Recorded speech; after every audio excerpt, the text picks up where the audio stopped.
mengambil istilah ini dari Bapak Ibnu Kalam, karena Bapak Ibnu Kalam sejenak mengatakan bahwa Muslim itu menyembah huruf.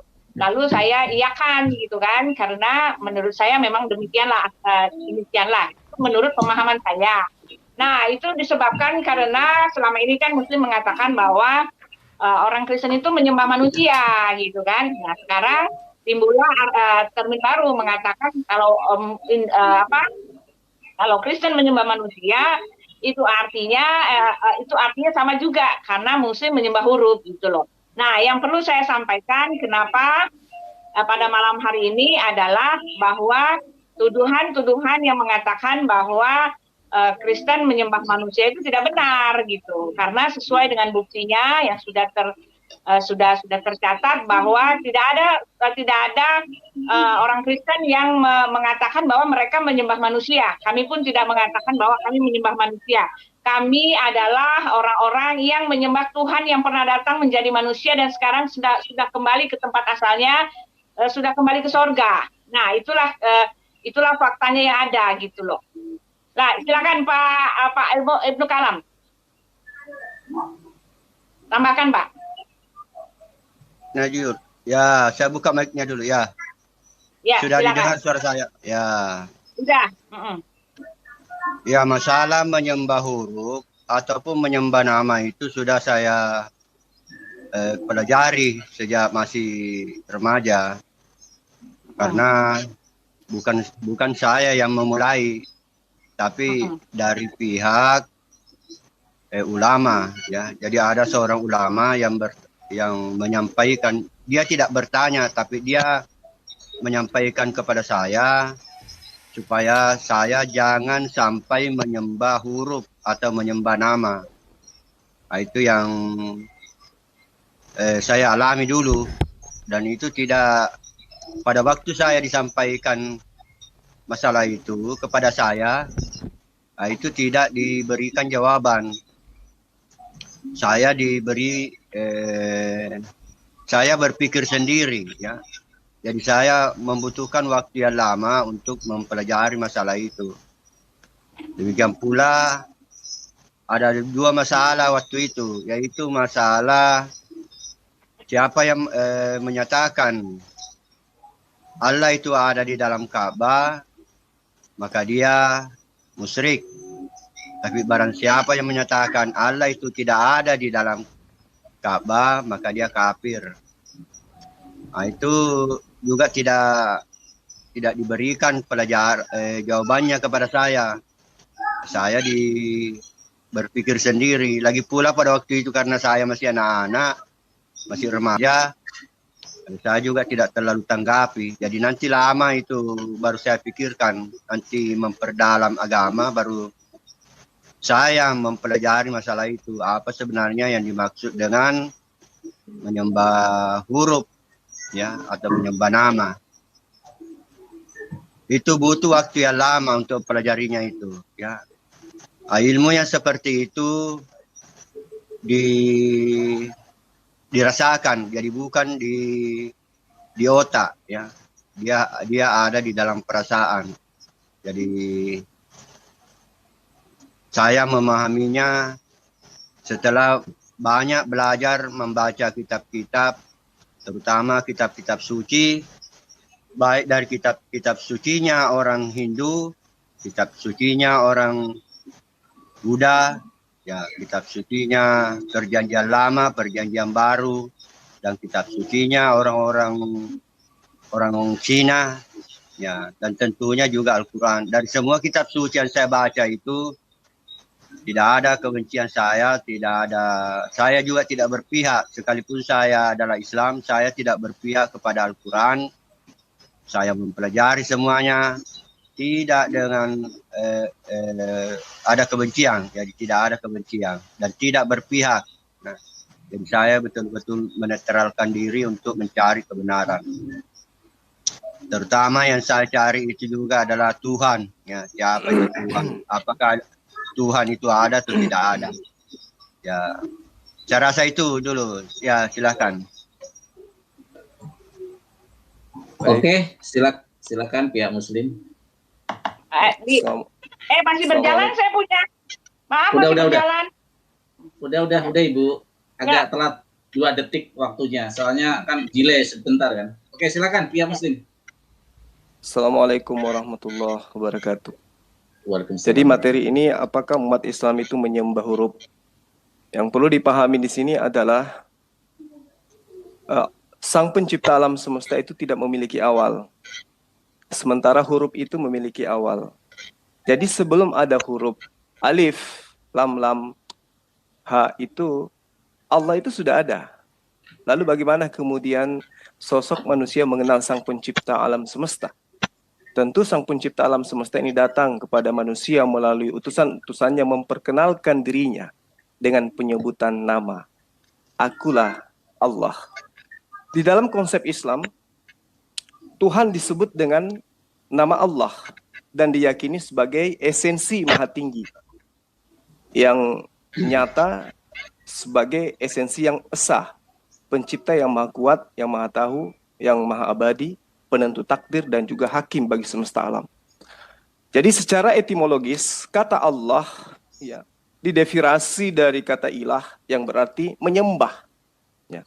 Kata Allah ini juga dapat didefinisi dari kata alih yang berarti ketenangan, kekhawatiran, rasa cinta yang mendalam. Kemudian ketiga makna dari kata alih yang saya maksud itu mengarah kepada makna keharusan untuk tunduk dan mengagungkan kepada esensi Sang Pencipta alam semesta yang saya katakan tadi.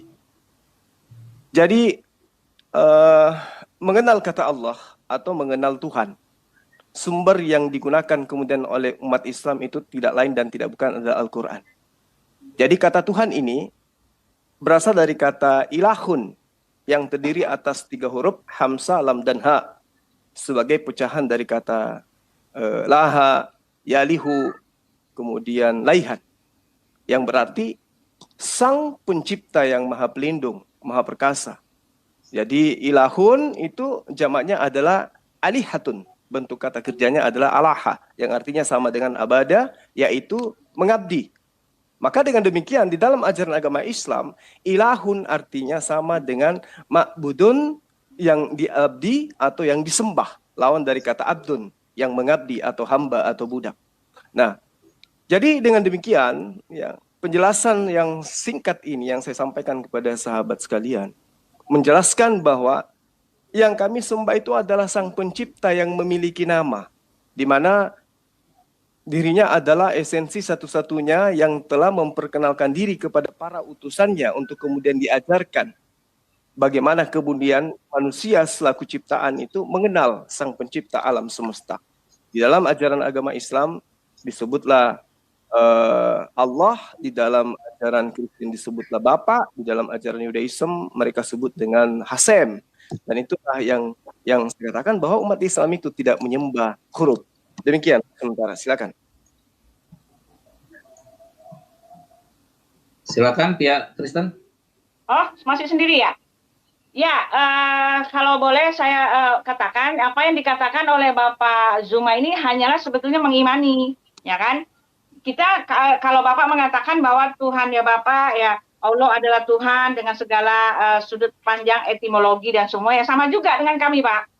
Ya, kami juga menyebut Elohim itu adalah ilah, tetapi dalam wujudnya, tetapi dalam ilah bukannya satu ya, ilah maksudnya itu unification gitu loh.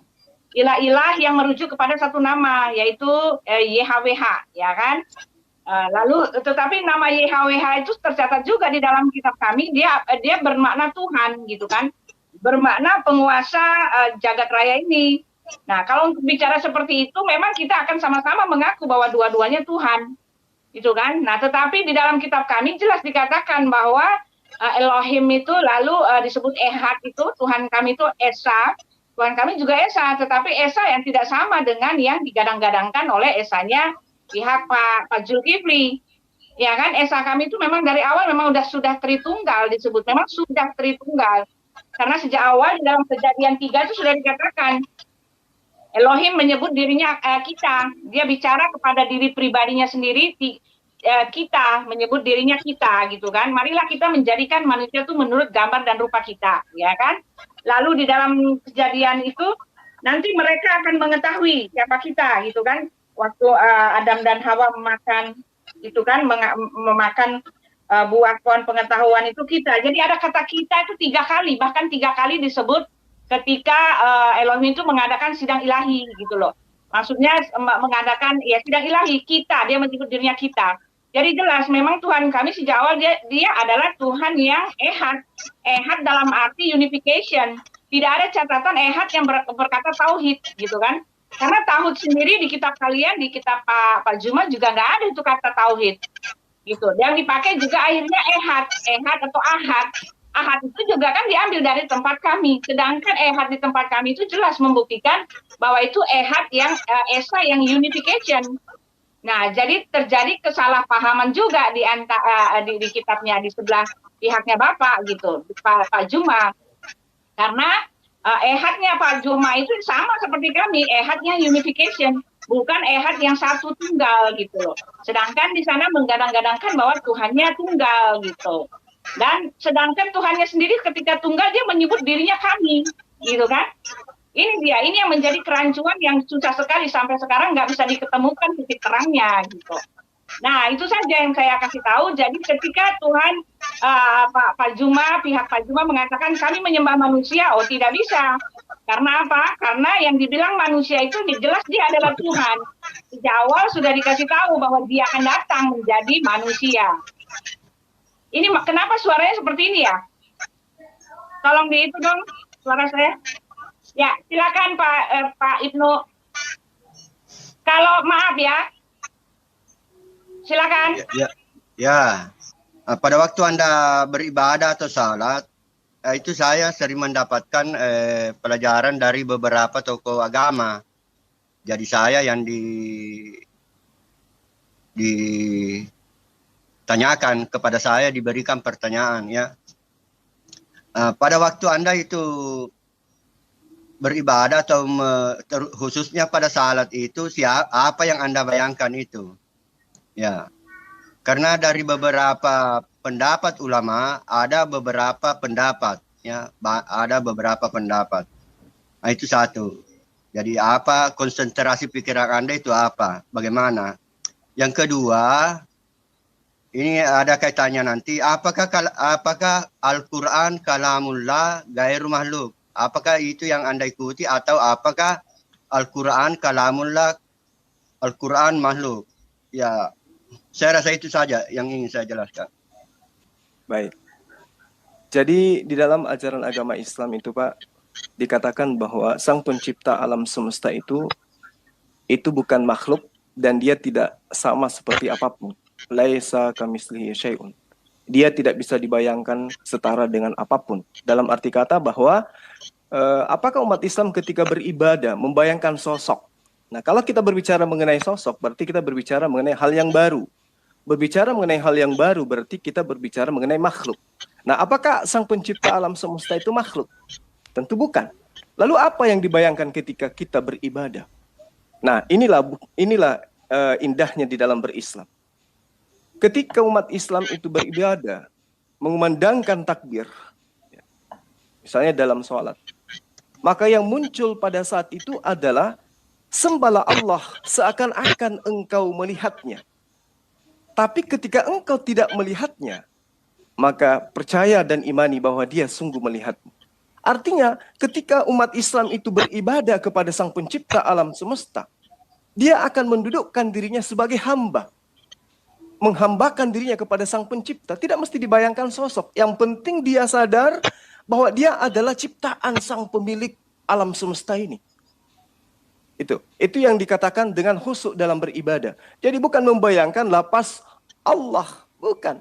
Tetapi menyadari bahwa apa yang dilakukan saat itu sejak dia mengumandangkan takbir, itu adalah prosesi dalam penyembahan, pengakuan dirinya sebagai makhluk yang tidak ada apa-apanya di hadapan Sang Pencipta alam semesta. Lalu kalau misalnya Anda mengatakan, loh apa yang dibayangkan berarti angan-angan kosong. Kesadaran bahwa dia lagi menghadap Sang Pemilik alam semesta ini. Dia yang maha melihat. Dia melihat bahwa umat Islam itu sedang menghambakan dirinya kepada Sang Penciptanya. Nah, tidak membayangkan makhluk, tidak membayangkan neraka, tidak membayangkan surga. Itu pertama. Kemudian yang kedua, apakah Al-Quran itu gairu makhluk? Ya. Apakah Al-Quran itu makhluk atau dia bukan makhluk? Jadi Al-Quran secara kitab yang Anda pegang, yang terdiri dari kertas, yang terdiri dari tinta, yang kemudian disebut dengan buku atau kitab, itu adalah makhluk. Karena buku itu adalah ciptaan.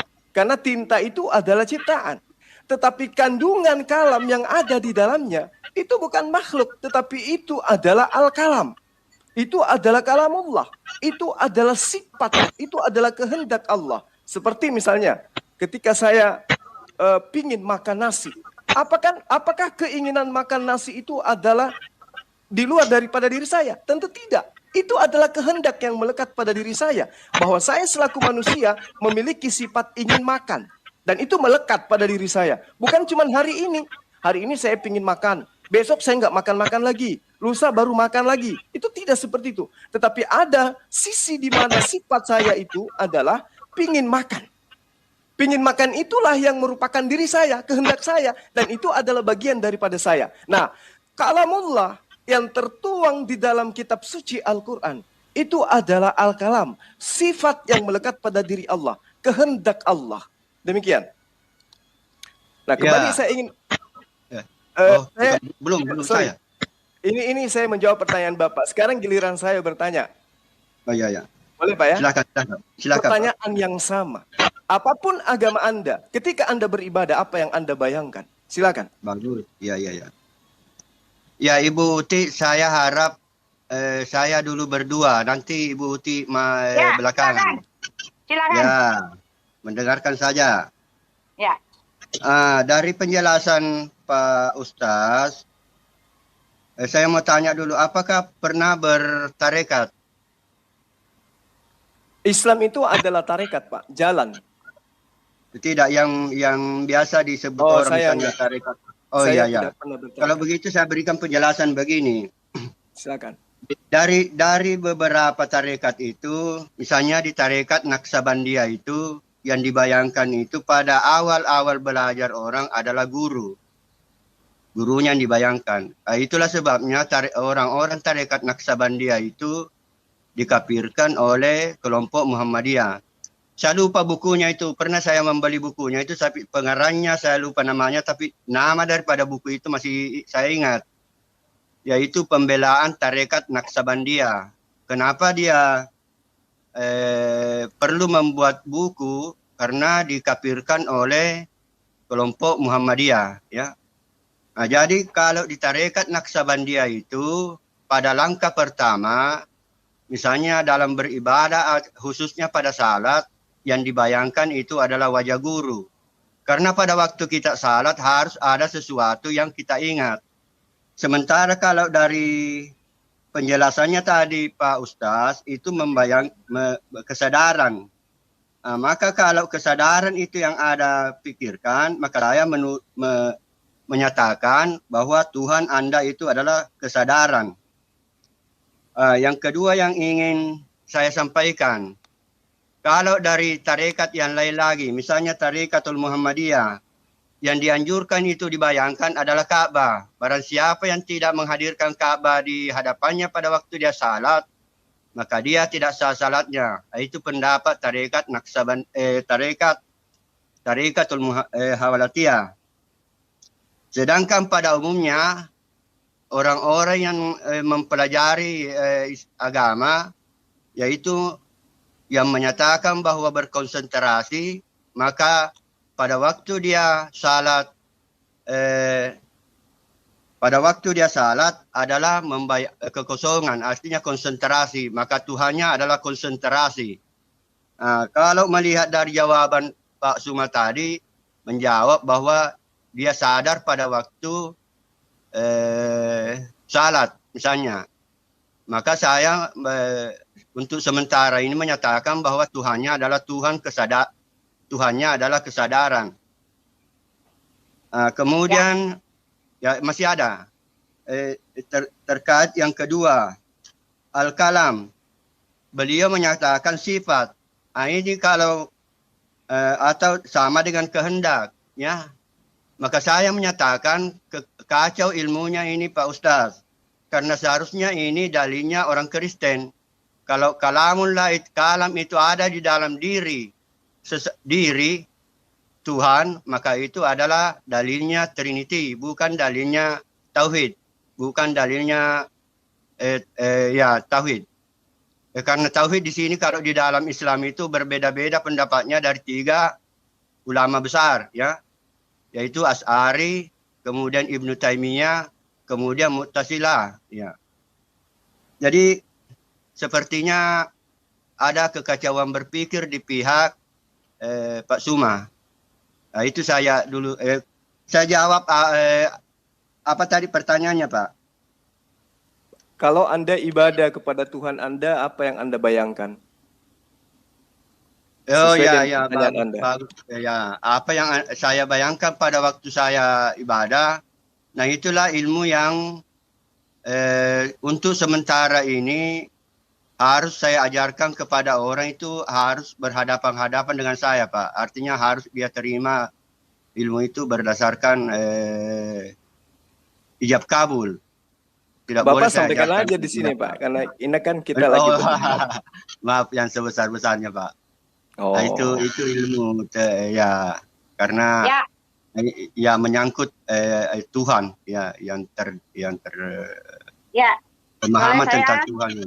Ya, silakan. Jadi kesimpulan saya begini, untuk Pak Suma, karena pendapatnya tadi kesadaran pada waktu beliau salat, maka saya kembali lagi menyatakan bahwa Tuhan Anda itu adalah Tuhan kesadaran. Nah, itu sekian, Pak.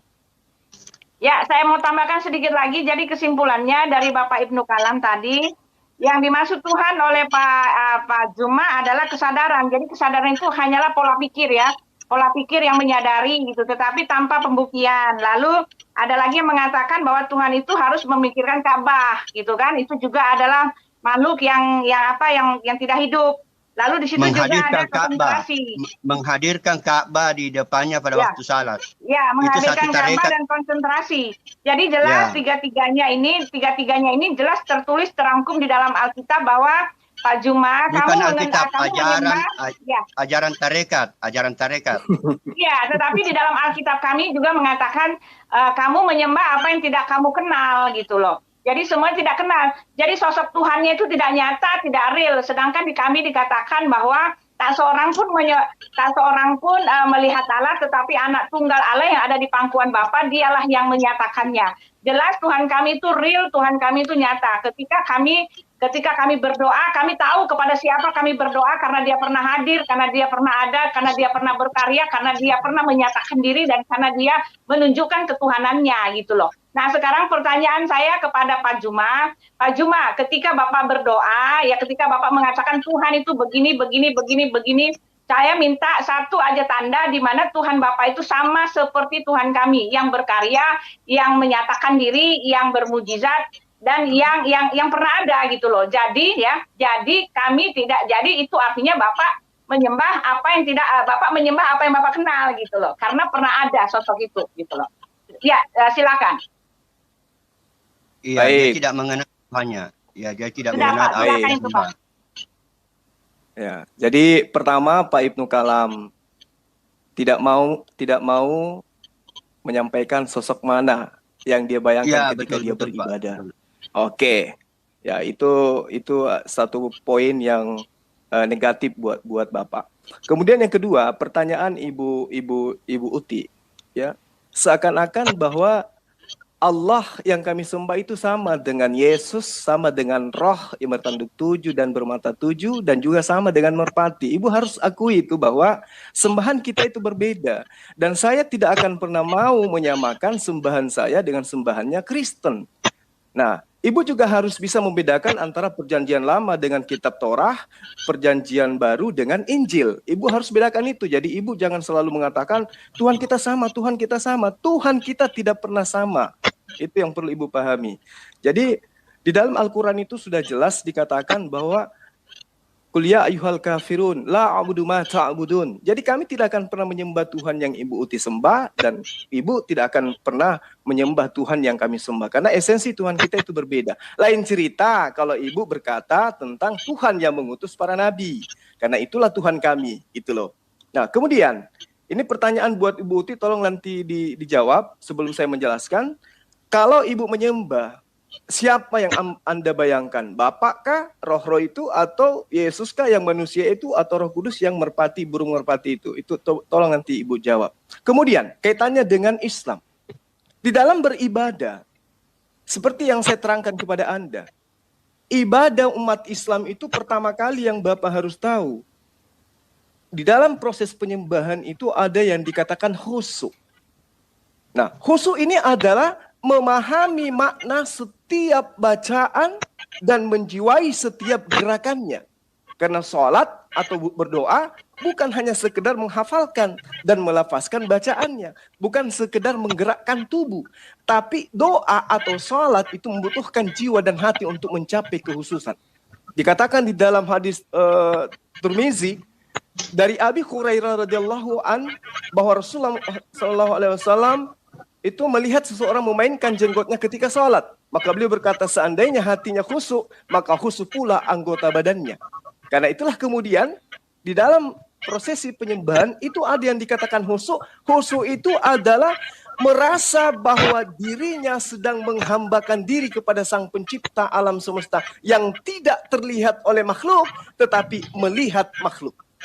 Kemudian, di dalam berdoa, umat Islam bisa mencapai kekhususan di dalam berdoa apabila orang tersebut mampu merasakan ketenangan dan kedamaian dalam hati dan jiwanya, sehingga pikirannya terpenuhi oleh kebesaran Allah, oleh keesaan Allah, oleh keagungan Allah yang telah menciptakan alam semesta ini. Sadar bahwa Sang Pencipta alam semesta begitu pemurah, begitu pengasih, begitu penyayang. Dan juga sikapnya yang selalu menunjukkan kesopanan di hadapan Allah. Ya, makanya kami di dalam beribadah, kami harus membersihkan jasad kami. Kami harus berwudu, kami harus bersih dari segala najis. Masuk di dalam rumah ibadah kami itu tidak menggunakan alas kaki. Tidak dengan keadaan junub. Tetapi kami membersihkan betul-betul jasmani dan rohani kami. Kenapa? Karena kami ingin menghadap kepada Sang Pencipta alam yang maha suci, lagi maha tinggi. Nah, jadi dalam prosesi penyembahan ini, kami umat Islam seolah-olah itu berdialog dengan Sang Pencipta alam semesta. Ketika kami mengatakan, Bismillahirrahmanirrahim, itu berarti kami sedang menyatakan nama Sang Pencipta alam semesta, yang maha pemurah lagi maha penyayang. Kami lagi berdialog dengan dia. Meskipun kami tidak melihat wujudnya. Karena kami sebagai makhluk ciptaan tidak akan mungkin mampu melihat dan memanifestasikan Sang Pencipta alam semesta. Karena dia adalah yang maha besar, dia yang maha kuasa. Dia yang maha segala-galanya. Dan Tuhan kami itu maha melihat, maha mendengar, maha mengetahui apapun yang terbersih di dalam hati manusia. Itulah Allah. Itulah Sang Pencipta alam semesta. Di dalam Al-Quran, surah Al-Isra ayat 109, dikatakan bahwa dan mereka menyungkur atas muka mereka sambil menangis dan mereka bertambah khusyuk. Sehingga secara otomatis jika hati dan jiwa kita telah khusyuk, maka anggota badan, lisan kita pun khusyuk di dalam melaksanakan sholat atau ibadah. Kemudian yang kedua, yang ketiga, fokus di dalam beribadah. Jadi ada beberapa hal yang dimaknai di dalam khusyuk dalam beribadah di dalam Islam. Ya, namun yang perlu dipahami di sini, jika tilik dari lagi ternyata sangat jauh berbeda, maksudnya pada saat kita dalam tempat yang ramai, kemudian kita menginginkan fokus menyembah kepada Allah, maka bacaan-bacaan yang kita hafal itulah yang membantu kita untuk khusyuk. Jadi beda ketika kita bernyanyi dengan lagu biasa, dengan kita lagi melantungkan di dalam hati atau dengan lisan kalimat-kalimat Allah itu. Jadi khusyuk ini berarti fokus menuju Sang Pencipta alam semesta hingga merasakan ketentraman lahir dan batin dimanapun berada. Ya, dimanapun berada. Ini artinya bahwa pada saat kami umat Islam menyatakan diri untuk menghadap kepada Sang Pencipta alam semesta, maka yang maha melihat, yang maha mendengar, yang maha mengetahui, tentu mendengar, melihat, dan mengetahui apa yang sedang kami lakukan. Itulah penyembahan. Bukan yang dikatakan menyembah yang benar itu mendudukkan patung, mengambil rupa manusia, mengambil rupa burung, mengambil rupa roh-roh, kemudian dibayangkan bahwa itulah sang pencipta. Tidak seperti itu. Karena kitab-kitab sebelumnya yang diajarkan oleh para nabi pun, Tuhan itu tidak serupa dengan apapun. Ya, engkau diberi melihat untuk, ya, dikatakan di dalam kitab Bani Israel, ya, kitab Torah, itu jelas dikatakan, akulah Tuhan Allahmu yang membawa engkau keluar dari tanah Mesir tempat perbudakan. Jangan ada padamu sembahan lain di hadapanku. Engkau diberi melihatnya untuk mengetahui bahwa Tuhanlah Allah. Tidak ada yang lain kecuali Dia. Sebab itu ketahuilah pada hari ini dan camkanlah bahwa Tuhanlah Allah yang di langit, di atas dan di bumi, di bawah. Tidak ada yang lain. Karena itulah kemudian, apakah Tuhan itu berupa sosok? Seperti roh-roh, bertanduk 7 dan bermata 7. Kemudian berupa manusia, berupa burung merpati. Apakah Tuhan seperti itu? Tentu tidak. Tuhan itu tidak bisa digambarkan dengan apapun. Karena Dia dimensi yang berbeda dengan makhluknya. Dia adalah sang pencipta. Demikian, mohon dijawab pertanyaan saya. Ketika Anda beribadah, siapa yang Anda bayangkan di dalam ibadah Anda? Layaknya Anda menginginkan saya menjawab untuk menentukan satu oknum dalam ibadah, yang saya bayangkan ini adalah sosok ini, saya pun bertanya kepada Anda berdua, siapa sosok yang Anda bayangkan ketika Anda beribadah? Silakan. Ya, dari penjelasan Bapak Suma yang panjang itu, Anda ditantang oleh 3 ulama, ya, yaitu ulama dari Tarekat Naqsabandiyah, ulama dari Tarekat Muhammadiyah, dan Ibnu Taimiyah. Ya, Ibnu Taimiyah, ketiga ulama ini, kalau Tarekat Naqsabandiyah, nama gurunya itu Bahauddin Naqsabandi, itu orang hebat juga itu. Kemudian ya Ibnu Taimiyah. Ketiga ulama ini menyatakan, dari penjelasan Bapak itu menyatakan bahwa Tuhannya Bapak itu adalah Tuhan ideologi. Tuhan berdasarkan penjelasan. Itu penjelasan Bapak itu bisa berbeda dengan penjelasannya orang lain. Ada juga yang menjelaskan seperti itu, tetapi pada poin-poin tertentu itu berbeda. Sehingga Ibnu Taimiyah dan Bahauddin Naqsabandi maupun Muhammadiyah itu menyatakan Tuhan Anda itu adalah Tuhan ideologi. Sekalipun penjelasan Anda itu panjang lebar, ya, sekalipun penjelasan Anda itu panjang lebar, tetap dituduhkan bahwa Tuhan Anda itu adalah Tuhan ideologi, Tuhan berdasarkan pikiran. Ya, boleh saya lanjut? Ya, saya menambahkan pendapat dari Pak Ibnu Kalam, karena betul apa yang Pak Juma katakan itu memang hanyalah mengimani, menyadari kehadiran Allah, tetapi kehadiran Tuhan, tetapi tidak bisa menjawab, ya. Saya tadi menjawab Pak Juma, mana buktinya, ya? Kalau kita hanya mengimani seperti ini, Pak, memang tidak apa-apa. Tidak masalah dan tidak ada yang marah, dan kami pun menghargai iman orang lain gitu loh. Karena itu ranah imannya mereka, tetapi tidak bisa dibawa ke dalam ruang dialog seperti ini gitu. Karena untuk dialog seperti ini semua perlu pembuktian, semua perlu penjabaran, semua perlu data-data dan detail-detail yang diperlukan untuk menunjukkan bahwa ideologi kita, untuk menunjukkan bahwa iman kita itu tidak salah gitu loh. Ya, karena yang Pak Juma katakan itu ya memang hanya jelas, tepat dan benar. Pak Juma sendiri mengatakan bahwa ini hanya soal imani gitu, hanya soal kepercayaan. Dan betul kata Pak Kalam, itu hanyalah soal ideologi. Lalu Pak Juma menanyakan kepada kami, ketika kami berdoa, siapa yang kami sembah? Oh, tentu saja kami berdoa dalam nama Bapa dan Putra dan Roh Kudus. Ketiga nama itu kami sebut, dan kami mengarahkan pikiran kami ke sana, kepada satu Tuhan itu. Satu Tuhan yang punya pribadi, yang pernah datang ke dunia menjadi anak Allah gitu. Satu Tuhan yang adalah Roh Kudus yang menerangi pikiran kami, yang memberikan pengertian kepada kami, dan satu Tuhan gitu loh. Allah yang Esa itu, Allah Esa yang Tritunggal itu. Kami tahu sekali kepada siapa kami menyembah sesuai dengan firman Tuhan yang tertulis.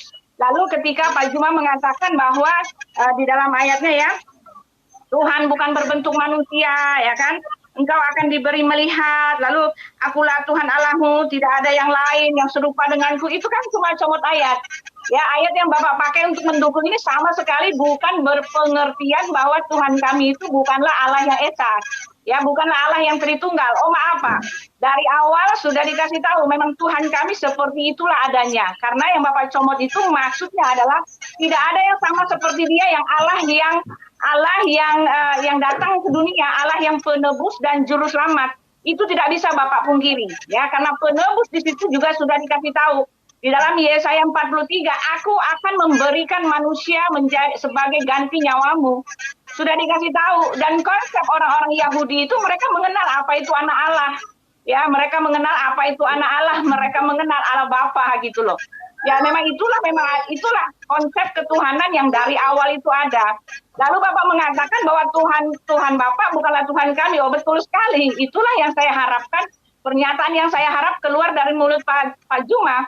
Karena selama ini kalian mengklaim bahwa Allah itu adalah Elohim. Tetapi maaf, Pak Juma dengan jelas mengatakan bahwa Elohim bukanlah Allah gitu ya. Karena memang betul berbeda sekali. Beda bagai bumi dengan langit. Lalu Pak Juma mengatakan bahwa Tuhannya Pak Juma itulah yang mengutus para nabi. Tetapi maaf Pak, Alkitab kami mengatakan bahwa nabi-nabi Israel itu mereka menyembah Tuhan, ya. Tolong ini kenapa berisik ya? Nabi-nabi Israel itu bukan menyembah Tuhannya Bapak gitu loh. Memang tercatat ada di dalam Alkitab, tetapi kitab yang jelasnya, kitabnya sendiri, kitabnya orang Israel itu tidak menyembah apa itu yang tidak menyembah Allah gitu loh. Ini kan ada kerancuan gitu loh. Ya, Musa itu dia tidak menyembah Tuhan, ya menyembah Allah yang datang di tahun 600. Musa menyembah Allah yang dia tulis sendiri ya di dalam kitab Kejadian. Musa lah yang menulis. Pada mulanya adalah Musa yang menulis ini ya. Pada mulanya Allah menciptakan langit dan bumi. Ini yang disembah oleh Musa. Dia menulisnya. Pada mulanya Allah menciptakan langit dan bumi. Bumi belum berbentuk kosong, gelap gulita menutupi samudra raya dan roh Allah melayang-layang di atas permukaan air. Ada 3 sudah. Sejak awal titik pertama sudah dikatakan. Allah, roh Allah, dan firman. Sudah ada 3 dia katakan. Dan kata Roh Kudus juga ada ditulis di dalam perjanjian lama ini. Orang-orang di perjanjian lama mengenal apa itu Roh Kudus. Walaupun kebanyakan Roh Kudus itu disebut dengan nafas Allah di dalam kitab perjanjian lama gitu loh. Jelas, jadi yang Bapak bilang bahwa Allah itu mengutus nabi-nabi Israel, oh bukan Pak. Hanya ada, nama-nama itu ada, tetapi jelas di dalam kitab Bapak sendiri. Mereka beriman kepada Tuhan mereka. Ada di dalam kitab Bapak mengatakan begitu. Ya, di sini ya. Kami ceritakan kisah mereka kepadamu, Muhammad, dengan sebenarnya. Sesungguhnya mereka itu adalah pemuda-pemuda yang beriman kepada Tuhan mereka. Nah, di dalam Quran Bapak, kata Tuhan mereka tuh banyak, Pak. Jelas, Allah tidak pernah memproklamirkan dirinya sebagai Elohim. Sama sekali tidak pernah, Pak. Ya, tidak pernah. Kata Tuhan mereka saya temukan ada beberapa di dalam kitab Bapak yang mengatakan bahwa dia bukanlah Tuhan ya. Tuhan orang Yahudi, bukan Pak. Dia mengatakan dia bukanlah orang ya, Tuhan Yahudi gitu loh. Ya, silakan Pak. Silakan. Oh, silakan Bang Juma. Ya, silakan. Baik. Jadi gini Bu Uti. Kalau Ibu mengatakan Tuhan Anda itu adalah Elohim yang disembah oleh Nabi Musa dan para nabi, berarti Yudaism sekarang menyembah Yesus karena Anda mengakui bahwa Yesus itu adalah Elohim yang datang dalam rupa manusia. Faktanya mereka yang lebih tahu tentang kitab Tanakh itu tidak mereka menyembah Yesus, tidak menyembah manusia, karena tidak sedikit pun di dalam kitab mereka ada sinyal bahwa Tuhan mereka itu bakal menjadi sosok makhluk. Nah, kaitannya dengan sembahan kami. Allah yang kami sembah itu wujud. Apa artinya? Wujud itu bahasa Arab. Artinya ada. Jadi Allah yang maha suci lagi maha tinggi itu adalah esensi yang berdiri sendiri dan tidak bergantung kepada siapapun. Di dalam Al-Quran diterangkan, Allahul ladzi khalaqas samawati wal ard wa ma bainahuma fi sittati ayyam dan seterusnya di ayat ini dikatakan Allah yang menciptakan langit dan bumi. Coba. Jadi kalau Allah menciptakan langit dan bumi, kemudian ada lagi Tuhan yang menciptakan langit dan bumi yang lainnya, yaitu perlu kita kaji. Apakah Allah ini sama? Ya. Atau Allah ini beda?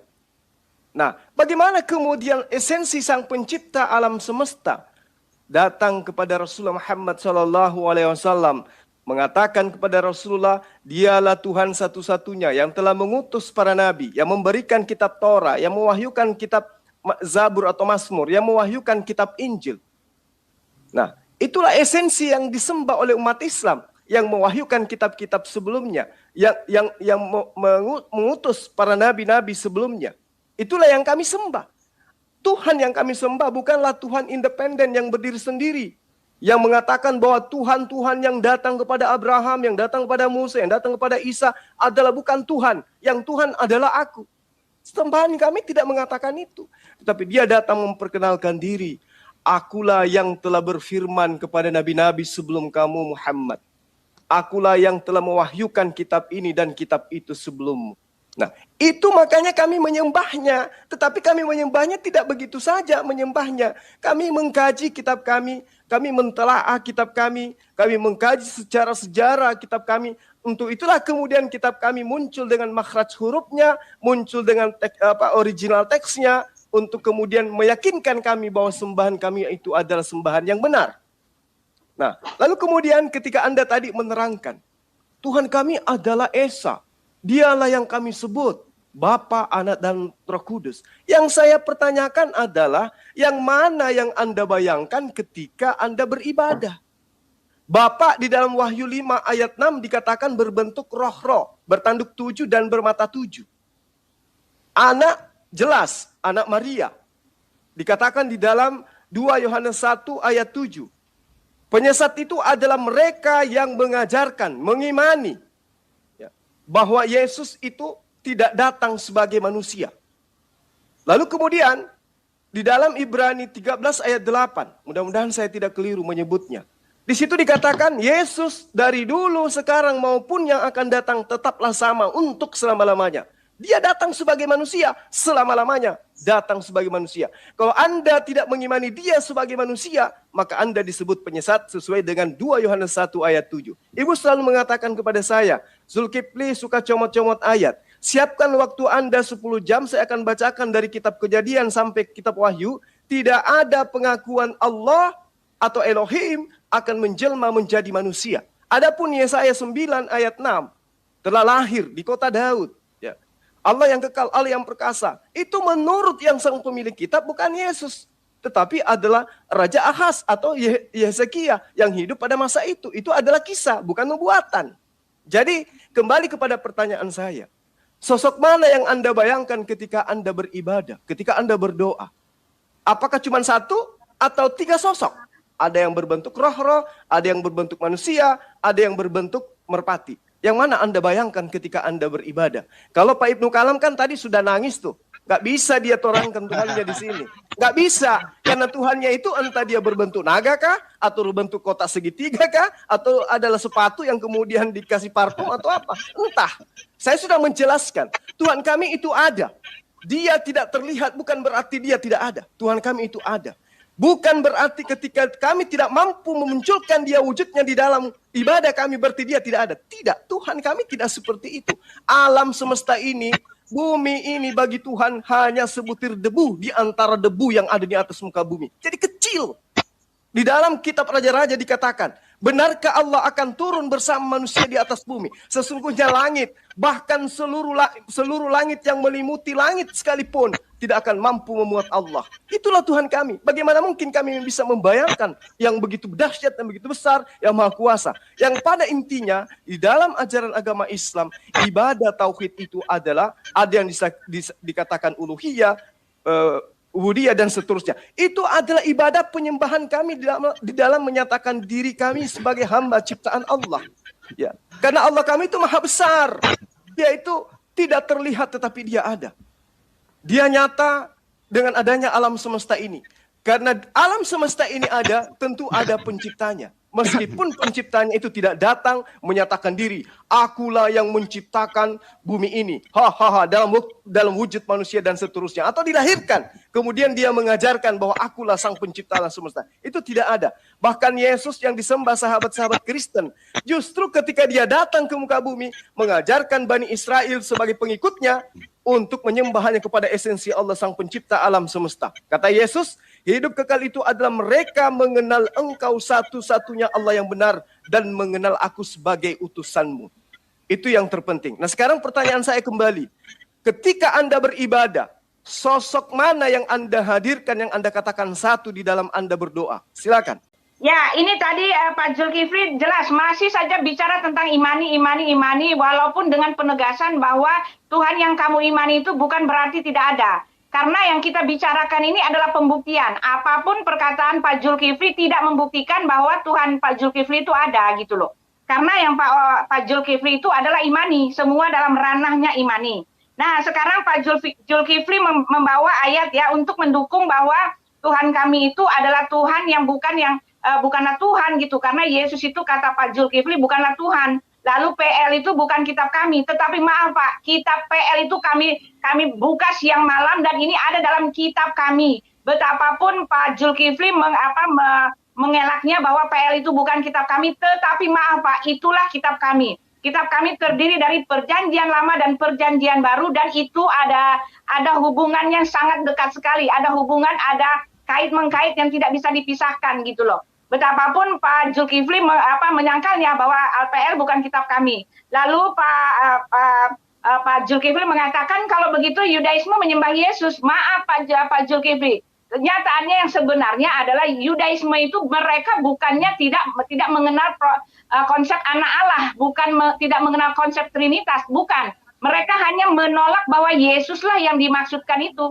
Mereka hanya menolak bahwa Yesuslah yang penggenapan itu. Sedangkan Yesus mengatakan, aku datang bukan untuk meniadakan hukum Taurat, melainkan untuk menggenapinya. Sudah genap semua apa yang tertulis di dalam kitab Taurat, bahwa dan hampir segala sesuatu disucikan menurut hukum Taurat dengan darah.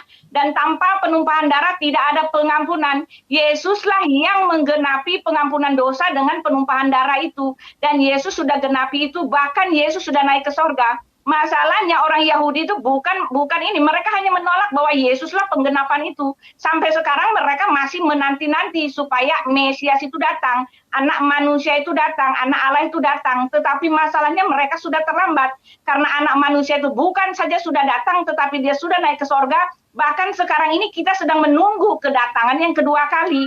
Jadi Bapak nggak bisa mengambil contoh bahwa Yahudi itu menolak Yesus, itu artinya bahwa Yesus itu tidak benar. Maaf Pak, ini hanyalah aplikasi orang ke orang. Sedangkan Yahudi yang menolak Yesus itu sudah dinubuatkan bahwa mereka memang akan memberontak terhadap anak Allah itu.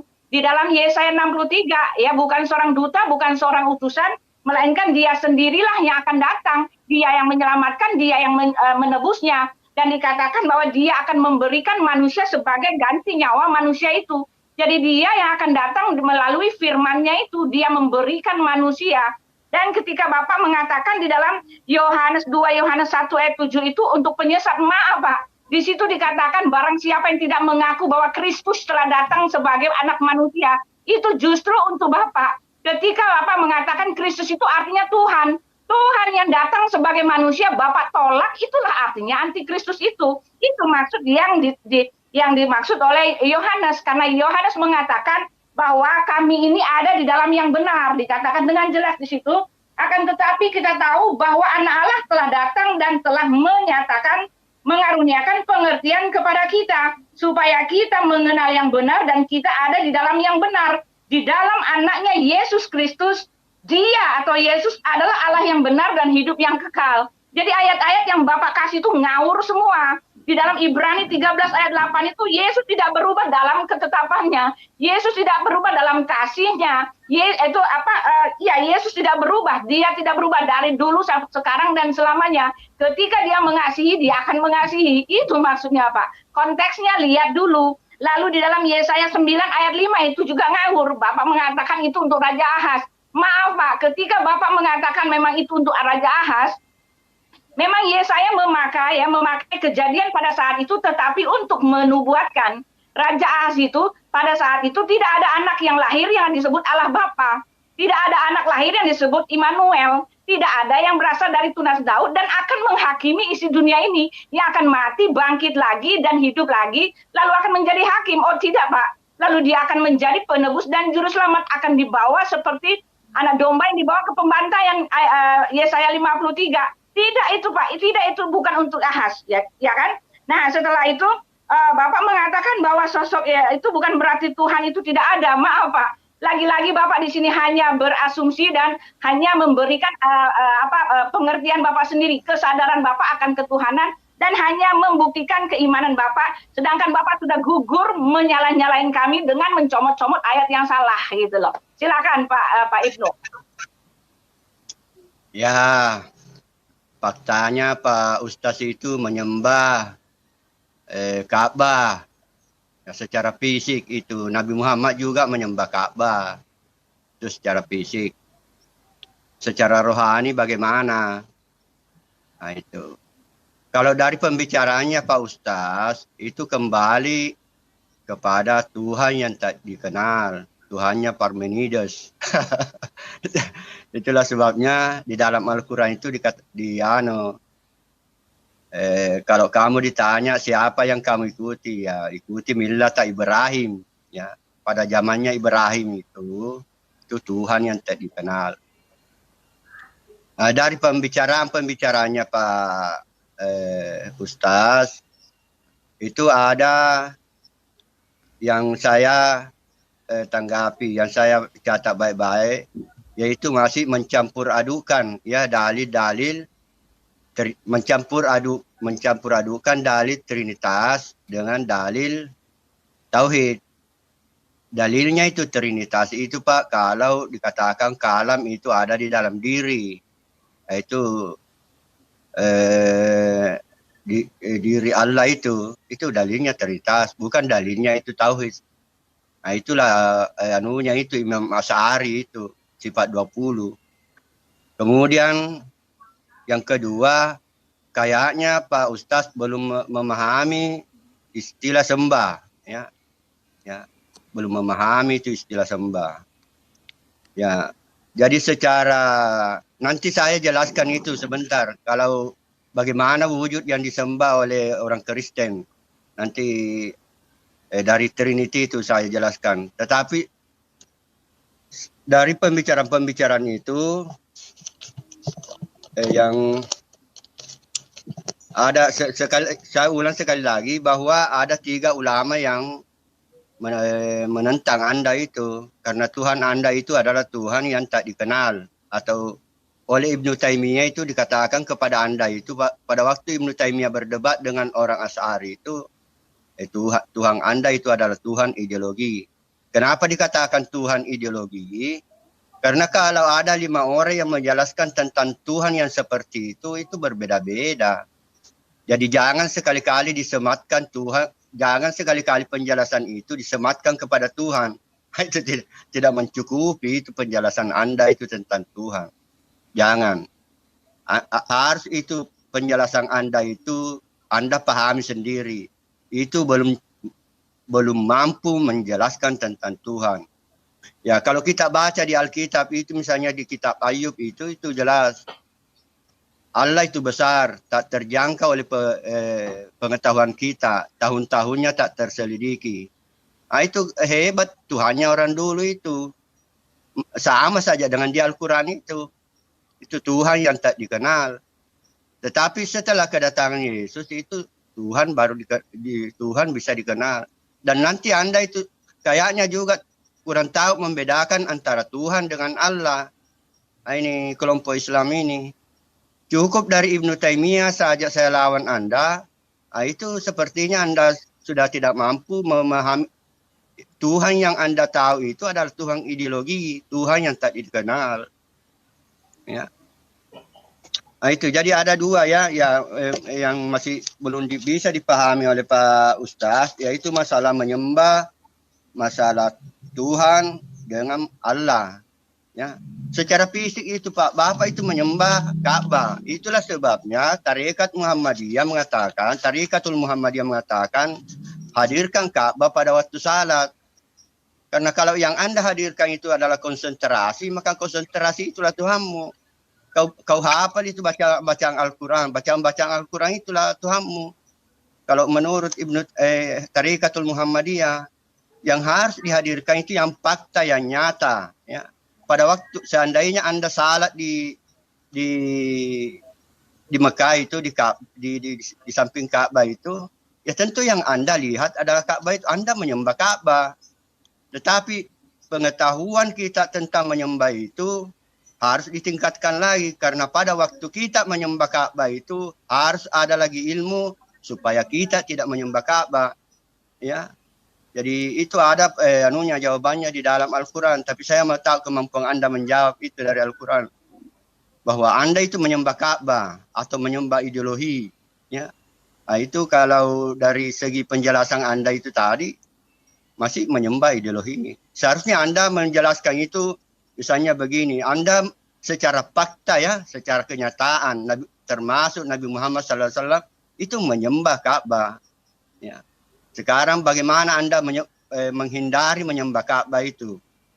Karena faktanya Anda menyembah Ka'bah. Ya sekian Pak. Iya, karena Anda cuma nyorocos double kosong, tidak ada maknanya. Jadi gini, di dalam ajaran agama Islam, yang pertama Anda harus pahami itu adalah memahami bahwa saya mau berdua nanti ini orang kalau bisa. Saya tanya kepada Bapak, Sang Pencipta alam semesta itu Ka'bah atau bukan? Bagaimana penjelasannya? Pertanyaannya. Sang Pencipta alam semesta itu batu kubus yang ada di Mekah atau bukan? Kira-kira menurut Anda? Sang Pencipta alam semesta batu kubur. Batu kubus yang ada di Mekah atau bukan menurut akal Anda? Yang menciptakan alam semesta. Iya. Ya Allah yang menciptakan, Sang Pencipta yang menciptakan alam semesta. Lebih baik berjalan begini. Bukan batu kubus. Iya, bukan. Bukan Ka'bah. Bukan Ka'bah yang menciptakan alam semesta. Karena itulah kami tidak menyembah Ka'bah, Pak. Salah penjelasanmu, Bos. Oke, saya jelaskan dulu. Begitu caranya menjawab. Tolong Pak Ibnu Kalam. Tolong berhenti Ibnu Kalam dengarkan saya. Anda menyembah sosok. Itulah sebabnya saya tanya ke tadi, bagaimana caramu menghindari itu menyembah Ka'bah? Faktanya kan kamu menyembah Ka'bah. Bagaimana caranya diketahui bahwa kamu tidak menyembah Ka'bah? Bapak habis. Bapak habis. Kasihan. Waktu Pak saya masih ada. Ada tertulis dalam Al-Quran itu. Ada tertulis dalam Al-Quran. Anda bukan lawan saya. Sekali Anda lagi Pak Ibnu tidak Kalam pernah membawa dalil apapun di sini. Ngerti? Ya, betul. Anda hanya menuhankan akal Anda. Anda bagi saya tidak bedanya dengan pantat ayam. Ngerti? Lanjut, Pak Juma. Terus tanpa dalil itu adalah pantat ayam bagi saya. Diam dulu, Pak Harus Kalam. punya dalil kalau bicara dengan saya, Pak Ibnu Kalam. Dalil apa yang Anda gunakan? Anda menggunakan dalil apa dari tadi? Pak Kalam. Ada dalilnya. Nanti Pak Kalam. Kasih waktu nanti Pak Kalam. Iya, Dah. begini. Silakan. Justru saya mau Anda tahu punya dalil dalilnya apa dari Anda. menerangkan ini kepada saya. Anda baca Quran tidak, baca gospel juga tidak. Sebenarnya Anda itu mau berdebatnya cocoknya dengan tembok. Karena ini berbicara mengenai agama, keyakinan. Yang Anda bawa di sini adalah tarekat. Anda cocoknya dengan orang-orang yang menyembah kepada batu, menyembah kepada api, menyembah kepada gunung. Itu yang cocok dengan Anda karena sama-sama menyembah akal. Sabar, Pak Kalam, biar saya. Iya, lanjut aja. Nah, sekarang giliran saya. Oke, waktu saya masih banyak, Pak Kalam. Nanti kalau Bapak mau, saya di Makassar, Pak. Kita ketemu. Bapak bawa kitab dan Bapak harus jujur-jujuran. Sosok sembahan Bapak itu seperti apa? Masa malu menyebut sembahan Bapak itu kayak mana? Kalau saya tidak. Saya sudah menjelaskan sembahan saya. Bapak malu menyebutnya sembahan Bapak. Entah apa modelnya, sapi atau kucing. Tidak ngerti saya. Jadi cara mengenal Sang Pencipta alam di dalam ajaran agama Islam itu memang harus diimani. Harus dengan iman. Ya, sebagai Muslim, umat Islam harus meyakini bahwa Allah itulah pencipta seluruh makhluk yang benar-benar ada. Itu yang dikatakan iman, Pak. Islam itu didirikan di atas iman. Bukan hanya percaya saja. Nah, selain segala bentuk ciptaan yang berbeda-beda di atas muka bumi ini. Ada bentuknya, ada warnanya, ada jenisnya dan sebagainya. akal akan menyimpulkan bahwa keberadaan benda-benda tersebut tentu ada yang menciptakannya. Dan tidak mungkin ada dengan sendirinya. Dan tidak mungkin yang menciptakannya itu adalah Ka'bah. Batu kubus yang sering dicuci, yang sering dibersihkan oleh orang di Mekah. Selain itu, ya, Anda sebagai orang yang memahami ilmu kalam, saya tahu Anda adalah orang filsafat. Panca indera kita ini juga mengakui adanya Sang Pencipta, Allah yang Maha Suci lagi Maha Tinggi. Karena kita melihat ada orang yang berdoa, ada yang menyeru kepada Sang Pencipta alam dan meminta sesuatu padanya untuk dikabulkan. Adapun tentang pengakuan fitrah, itu telah disebutkan oleh Allah di dalam Al-Quran. Di dalam Al-Quran loh, saya bawa ayat, saya bawa dalil. Iman kami berdasar kepada kitab suci, bukan asumsi tarekat. Ya, di Al-Araf ayat 172-173. Dan ingatlah ketika Tuhanmu menurunkan keturunan anak-anak Adam dari sulbi mereka, dan Allah mengambil kesaksian terhadap jiwa mereka, seraya berfirman, bukankah aku ini Tuhanmu? Mereka kemudian menjawab, betul engkau adalah Tuhan kami mempersaksikannya, kami lakukan yang demikian itu, agar kami pada hari kiamat tidak mengatakan, sesungguhnya kami Bani Adam adalah orang-orang yang lengah terhadap ini, terhadap keesaanmu maksudnya. Atau agar kamu tidak mengatakan, sesungguhnya orang tua kami telah mempersekutukan Tuhan sejak dahulu, sedangkan kami ini adalah anak-anak keturunan yang datang setelah mereka. Lalu kemudian yang perlu Bapak ketahui, di dalam ajaran agama Islam, ada yang disebut dengan rububiyah terhadap Allah. Ya, cara mengenal Allah dalam Islam selanjutnya setelah yang tadi yang rububiyah itu dalilnya Ibnu Taimiyah, bukan dalilnya Asy'ari. Kau itu mencampur adukan dalilnya Ibnu Taimiyah dengan dalilnya Asy'ari. Saya bukan penganut tarekat, Pak. Saya sudah katakan kepada Anda, saya bukan penganut tarekat seperti Sabar, Bapak. Pak Kalam, sabar. Ya, di dalam Al-Fatihah ayat 2 dikatakan segala puji bagi Allah, pemilik, penguasa semesta alam. Itulah rububiyah. Cara mengenal Allah dalam Islam, ini diyakini keesaan rububiyah Allah.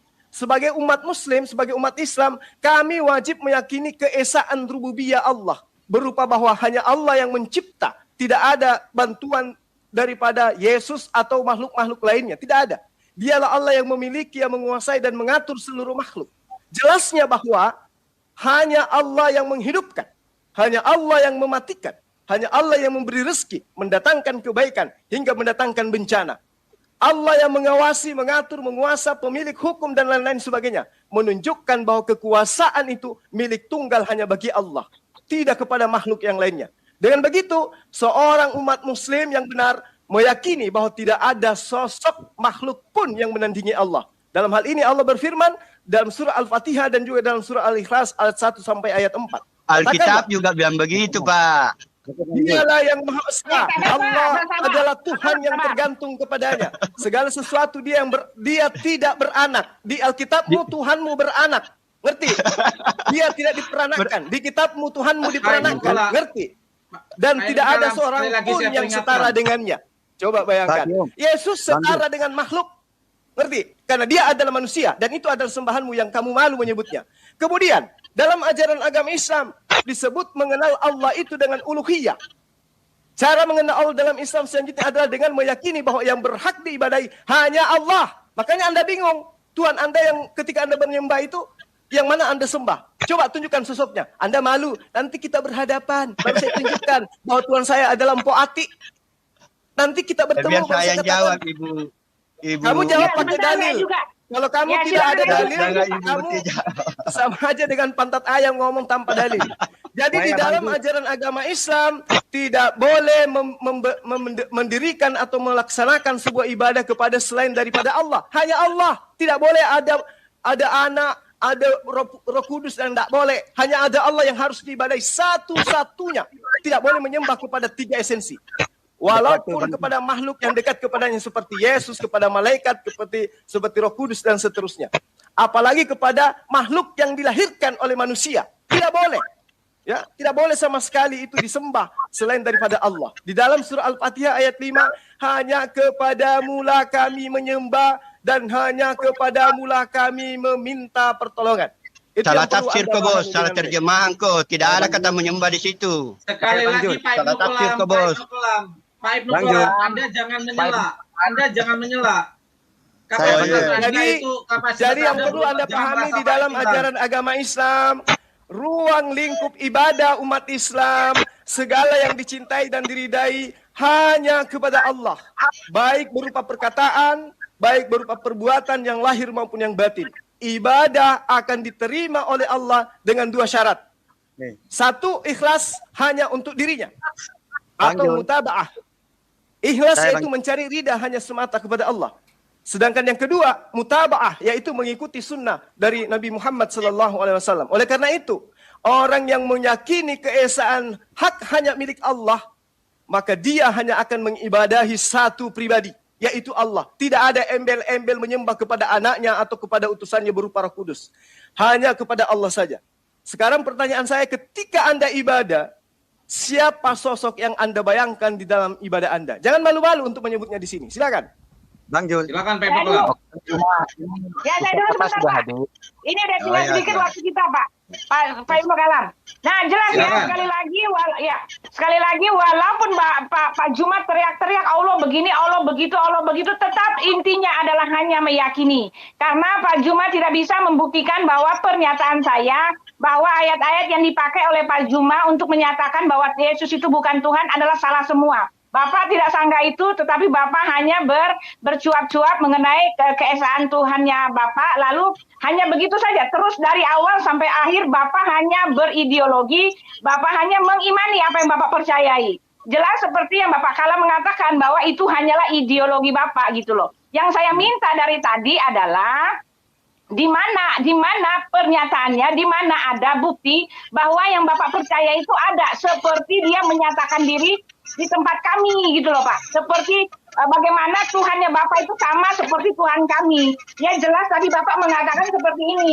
Ya Bapak mengatakan seperti ini tadi sama saya ya. Bapak bilang begini, harus diimani bukan hanya percaya. Nah itu dia. Ya harus diimani bukan hanya percaya, yaitu itu kena di Bapak sendiri, bukan hanya percaya dan imani. Bapak harus memberikan buktinya kepada kami. Untuk itulah kami dan Bapak itu berdialog. Kalau Bapak tidak bisa membuktikan apa yang Bapak asumsikan itu, apa yang Bapak percaya itu, ya sia-sialah gitu loh Pak. Ya silakan saja berasumsi sendiri, mengimani sendiri tanpa pembuktian. Jelas dari awal sampai akhir tidak ada pembuktian gitu loh Pak. Tidak ada pembuktian bahwa yang Tuhan yang Bapak sembah itu adalah satu oknum yang nyata, yang ada, yang terlihat, yang berbukti, yang fakta gitu loh. Tidak Pak, Bapak tidak menunjukkan itu kepada kami. Ya udah itu aja. Silakan Pak Kalam. Ya, untuk menghindari pada waktu kita sujud kepada Ka'bah, kalau saya salat dia di samping Ka'bah, untuk menghindari saya menyembah Ka'bah itu ada ayatnya di dalam Al-Quran, ya. Itu yang saya harapkan dari Pak Ustaz, di mana ayatnya di dalam Al-Quran supaya kita tidak menyembah Ka'bah. Padahal faktanya kita menyembah Ka'bah. Jadi tolong diberikan ayatnya itu. Kalau saya tahu ayatnya kan. Coba ayatnya Pak. Sebutkan ayatnya Pak, jangan klaim aja Pak Ibnu. Iya, saya mau tahu dulu kemampuan ilmunya Pak, karena dia kan belajar Al-Quran. Enggak, saya moderator, saya berhak meminta data. Silakan tunjukkan ayatnya. Orang gila ini kayak. Silakan tunjukkan ayatnya. Jangan seperti yang diklaim seperti pantat ayam, cuma bisa ngomong tapi tanpa data. Silakan tunjukkan. Maaf, kalau moderator ikut-ikutan marah ya, memihak kepada satu pihak, ini namanya Tidak, Pak Farhan. malah ingin saya pancing lagi, lagi, ya. Karena Silakan Pak kalau Ibnu. saya berbohong kan, ini Pak Jumat, ini ada ayatnya. Pak Jumat tunjukkan Bisa- saja permintaan saya Silakan cuma satu, dalilnya, ya. silakan Pak di dalilnya. samping kiri silakan. saya, di samping kiri Cuma satu, saya. ya. Silakan dalilnya, silakan. Jelas. Di samping kiri membawa-bawa saya Al-Quran. sudah ada. Pak Jumat. Saya sudah lihat silakan Anda dalilnya. Saya sudah lihat dalilnya, ya. Bacanya. Coba Anda bacakan. Itu dalil itulah yang kita Pak gunakan supaya Kalam, kita. waktu kita sudah mau habis Pak. Udah Pak, dulu waktu kita sudah mau habis, nanti Pak Juma banyak omong, kita nggak kasih waktu. Udah silakan Pak Juma. Ya, Baik, biarkan dia silakan, banyak silakan. ngomong. Ya. Baik. Yang jelas, Jadi gini, yang jelas Pak yang ada di Kalam. pikiran saya, dia tidak tahu itu menjawab bagaimana caranya menghindari tidak menyembah Ka'bah karena ada di dalam salah, Quran. Anda salah. Ini Kami tidak menyembah Ka'bah, Ya, Anda salah. silakan. Anda gila. Ya, Pak Juma, silakan. Saya Bang Jul. Malah saya lebih suka kalau saya tidak kasih Tolong, tahu supaya dia tolong, cari. Pak Eko, tolong dari pihak Kristen untuk apa? Untuk kompak. Kalau memang udah disilakan harus diem. Jadi nggak Ya, ditinggal lagi silakan Pak waktunya. Kalam, silakan. Ya, silakan Pak Juma. Udah selesai. Waktu kita tinggal 4 Silakan. menit Pak Kalam. Silakan, Ya, Pak Juma. Silakan, Pak Juma. Pertanyaan saya untuk Ibu yang terakhir kalinya ya. Ibu tolong jawab kepada saya. Orang-orang Yahudi yang mengkitabkan kitab Tanakh, coba Anda tunjukkan kepada saya sosok yang mereka klaim sebagai sang pencipta alam semesta itu seperti apa sosoknya. Itu satu. Tolong jawab ini ya Bu Uti ya. Kedua, saya ingin menjelaskan kepada Anda bahwa yang Anda dudukkan sebagai standar menilai Al-Quran itu, sebagai standar menilai Allah itu adalah sosok Tuhanmu yang adalah makhluk. Kamu ingin Tuhan yang menciptakan alam semesta ini seperti Tuhanmu yang berupa anak manusia. Kamu punya Tuhan, punya silsilah. Matius 1:21, ia akan melahirkan anak laki-laki dan engkau akan menamakan dia Yesus karena dia yang akan menyelamatkan umatnya. Siapa umatnya? Bani Israel. Dari mana? Dari dosa mereka. Bukan dari dosa Kristen, bukan dari umat Kristen. Jadi Yesus itu bersilsilah. Apakah Tuhan ini bersilsilah? Itu maksudnya Anda. Anda mau Allah itu bersisilah seperti yang Anda sembah? Nggak mungkin dong. Lalu kemudian Tuhan Anda cuma memimpin Bani Israel. Matius 2 ayat 6. Dan engkau Bethlehem tanah Yehuda, engkau sekali-kali bukanlah yang terkecil di antara mereka yang memerintah Yehuda. Karena daripadamu lah akan bangkit seorang pemimpin yang akan menggembalakan umatku Israel. Yesus untuk hanya Israel. Ini Tuhan apaan yang kayak begini? Terus kemudian Tuhan Anda dibaptis. Maka datanglah Yesus dari Galilea ke Yordan kepada Yohanes untuk dibaptis olehnya. Baptis itu adalah orang yang disucikan, orang yang dibersihkan dari dosa-dosa. Anda mau Allah sang pencipta alam semesta seperti Tuhan Anda. Ditampar, diseret, disunat, dipotong kolotnya. Kemudian disimpang di tiang palang. Anda mau Allah Subhanahu wa Ta'ala pencipta alam semesta. Namanya saja sudah maha suci, maha tinggi. Anda inginkan dia rendah seperti makhluk, seperti Tuhan Anda. Gak bisa seperti itu Bu Uti. Jadi sekarang saya ingin tahu dari Anda. Menurut pengetahuan Anda, sosok sembahannya Bani Israel yang wujud, yang ada, yang nyata, yang bisa dilihat, yang bisa digambarkan, yang bisa dibuktikan menurut pembuktian yang Anda inginkan terhadap Allah Subhanahu wa Ta'ala itu seperti apa? Silahkan. Bang Juma, di sini juga ada Ustadz Tata. Waktunya masih panjang. Silakan Ustadz Tata kalau mau menambahkan. Ustadz. Oh, hilang lagi kayaknya sinyalnya. Silakan untuk pihak Kristen menjawab pertanyaan dari Bang Juma. Silakan. Ya, Pak Juma ya, Pak Juma mengatakan yang Bapak Juma ceritakan tentang Yesus itu hanyalah sisi kemanusiaannya. Ketika dia sudah jadi manusia, dia diseret. Dengar ya, ketika dia jadi manusia, dia diseret, dia makan roti dan semua yang Bapak katakan itu bicara tentang kemanusiaannya. Kami tidak memungkiri bahwa memang dia datang sebagai manusia, tetapi maaf, dia itu juga adalah Allah Bapa. Dan yang dipercayai oleh Yahudi itu adalah anak Allah. Anak Allah yang mereka tunggu-tunggu itu adalah Mesias, oke? Setelah Yesus mengaku bahwa dia Mesias, makanya Yesus dibunuh. Karena itulah yang sedang mereka tunggu-tunggu. Yesus dianggap menghujat Allah karena mengaku sebagai anak Allah. Karena apa? Karena anak Allah itu artinya sama dengan Allah. Anak Allah itu yang sedang ditunggu-tunggu. Ingat ya, anak Allah dalam kapasitas Mesias, bukan anak Allah, umat Allah seperti yang Pak Zulkifli gadang-gadangkan. Nah, ketika Pak Zulkifli mengatakan dia ditampar, dia dibunuh, dia dipermalukan, dia berkuluk, itu ada dalam kapasitasnya sebagai manusia yang datang menjadi penebus dan juru selamat, dan dia menebus dosa Pak Zulkifli. Kalau dia tidak mati di kayu salib, dosa Pak Zulkifli tidak akan pernah terhapuskan gitu loh. Nah, itu bicara tentang kemanusiaannya. Lalu Pak Zulkifli mengatakan apa lagi tuh? Ya silakan Pak Kalam, itu saja Pak. Ya, saya tetap menilai Pak Suma ya seperti saya mulai dari awal lagi ya. Jadi gara-gara itu pertanyaan itu saya mencari bagaimana sebaiknya kita menyembah ya. Karena faktanya kita menyembah Ka'bah ya, faktanya umat Islam itu menyembah Ka'bah. Untuk menghindari menyembah Ka'bah. Ya, saya mencarinya di dalam Al-Quran supaya kita tidak menyembah Ka'bah. Karena faktanya kita menyembah Ka'bah. Dan itu ada di dalam Al-Quran. Ya, ada perintah di dalam Al-Quran supaya kita tidak menyembah Ka'bah. saya sengaja tidak menyampaikan dulu karena saya mau tahu kemampuan belajarnya agama Pak Ustaz. Nah, nanti kalau misalnya siapa yang mau mengetahui siapa yang ditembak oleh orang Kristen, nanti saya bisa juga jelaskan. Tapi ada 3 poin yang saya catat baik-baik di sini yang belum dipahami oleh Pak Ustaz, yaitu istilah Allah, Tuhan dan sembah. Ya, Allah kalau di Alkitab itu Pak sebutan, kalau di Al-Quran itu nama.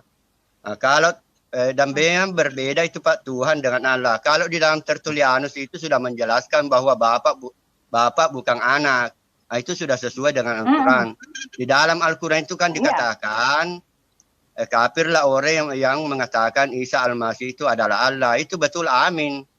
Itu sudah kalau bertemu itu Tertullianus dengan Nabi Muhammad.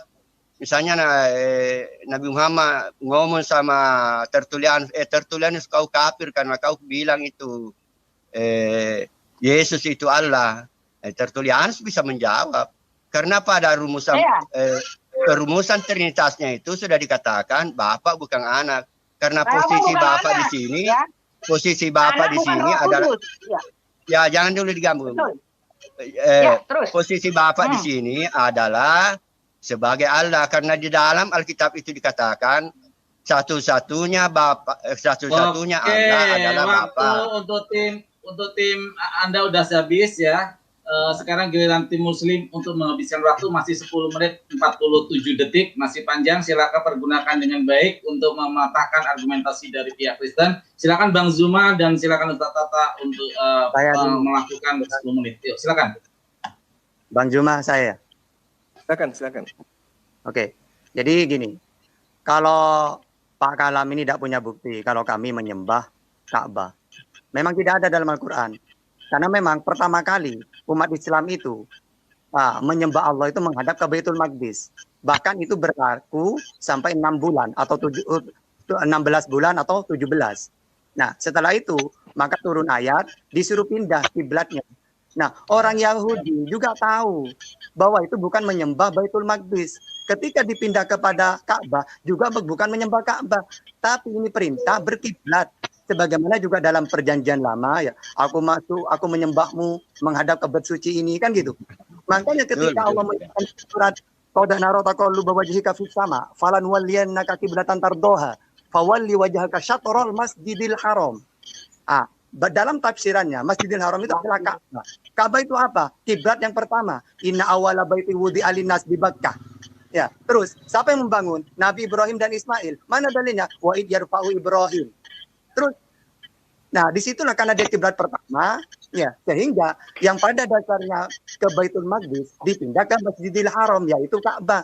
Jadi bukan menyembah itu, tapi diperintah untuk berkiblat, kiblatnya yang pindah, karena itu adalah kiblat atau bait suci yang pertama yang dibangun, gitu loh, yang membangun Ibrahim dan Ismail. Terus kalau masalah, tidak usah kamu bahas ilmu kalam-kalam itu, karena saya paham mana uluhiyah, rububiyah, asma wa sifat. Nah, ada 3 kalau Taimiyah, Ibnu Taimiyah ada 3, uluhiyah, rububiyah, asma wa sifat. Kalau Asy'ariyah itu aqaid yang 50, yang kepada Allah yang wajib 20, yang mustahil 20, para nabi 4, mustahilnya 4, jaiznya 1. Kalau untuk Allah fi'lukul mungkinin autarkuhu. Kalau untuk para nabi, al-a'radul basyariyatul lati la tu'addi ila nafsi fi maratibihimul aliyah. Itu jangan Anda pakai bahas itu. Nanti Anda nggak bisa itu kalau lawan saya. Kalau rumusannya Baharudin Naksabandi bagaimana? Nah, Ibnu Kalam, Anda saya peringatkan untuk terakhir kalinya Pak Ibnu Kalam. Ya, Pak Ibnu Kalam. Jangan membahaskan Naksabandiyah, Qadiriyah itu toreko, bukan masalah akidah. Ya, jadi Anda punya nyasar itu. Oke, silakan saya serahkan ke Bang Zuma. Oke, baik. Jadi saya konsen ya terhadap kalau penjabaran yang tadi itu saya sudah selesaikan kaitannya dengan tuduhannya penyembah-penyembah makhluk ini. Jadi gini, ketika saya tanya sosok yang disembah oleh Bani Israel, apakah Anda bisa tuliskan, apakah Anda bisa menggambarkan seperti apa sosoknya? Apakah dia berbentuk roh yang gentayangan, atau dia berbentuk manusia kah, atau dia berbentuk burung merpati. Mereka Bani Israel pun tentu tidak akan mampu untuk menggambarkan sosok sembahan mereka. Makanya tadi Ibu Uti hanya mengatakan, itu kan pada saat dia menjadi manusia. Sehingga dia ditampar, dia diseret. Lah, Ya memang dia iya. jadi Memang manusia. iya, Pak. Iya, karena memang dia manusia, Uti. bukan Tuhan. Dia bukan Tuhan. Tidak begitu. Buti, waktu Anda Karena habis, kita Buti. tidak mengatakan seperti itu. Yang Buti, ditunggu waktu Anda oleh habis. Bani Israel itu adalah Mesias. Dia Mesias yang ditunggu itu adalah seorang raja yang sama seperti Daud, yang sama seperti Salomo.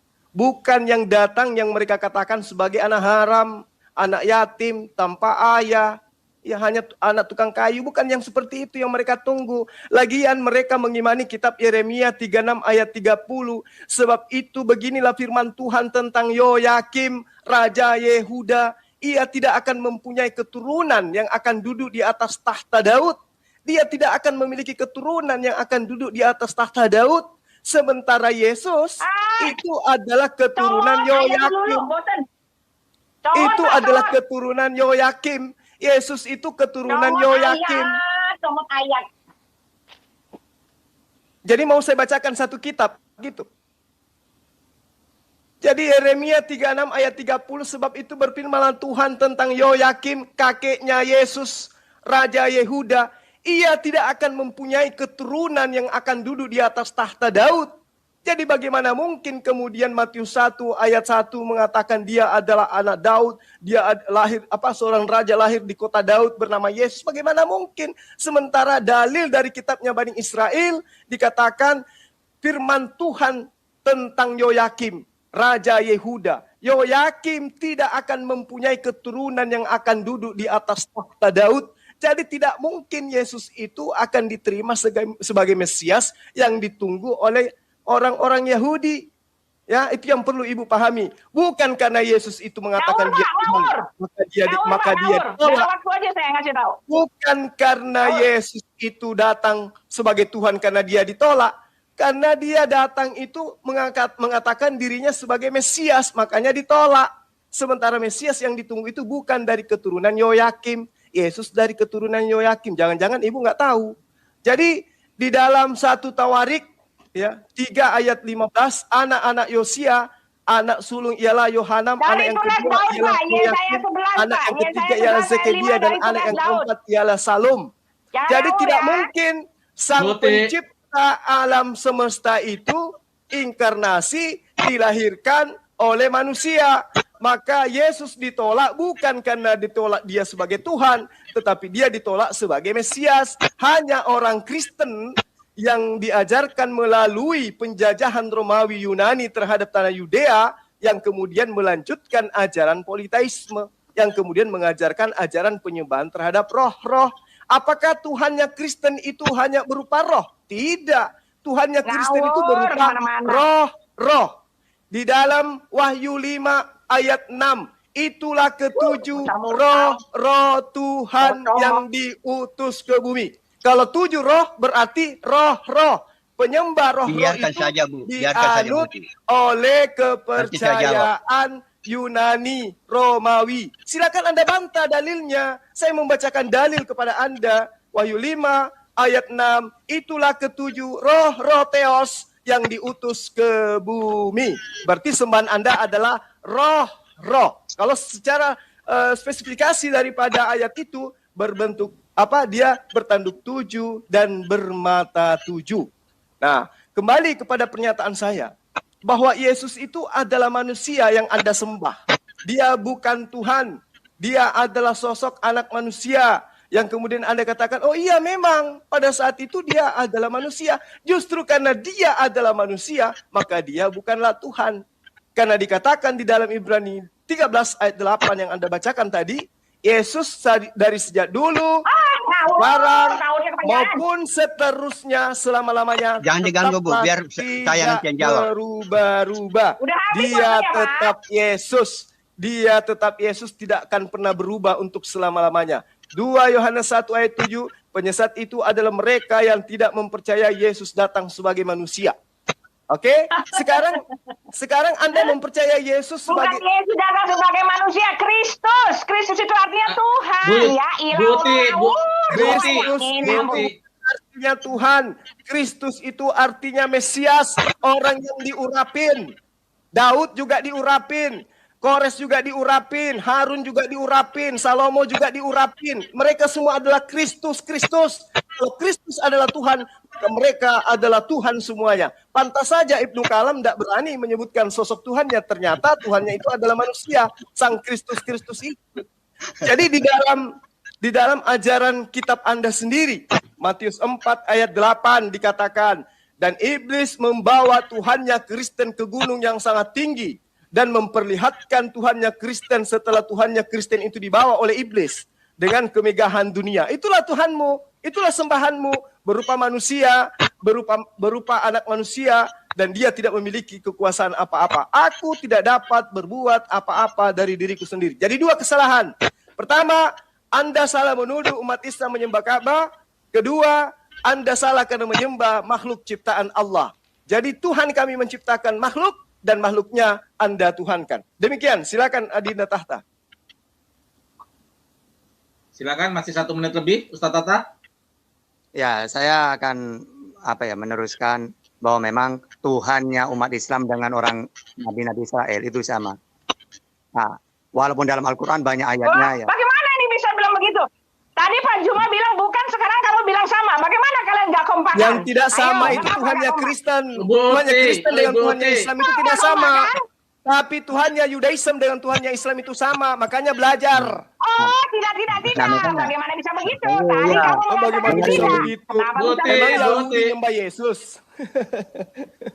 Nah, makanya Tuhannya walaupun di dalam Alkitab ya. Bukan tadi, karena bukan sih. Iya, dengerin aja nanti sudah.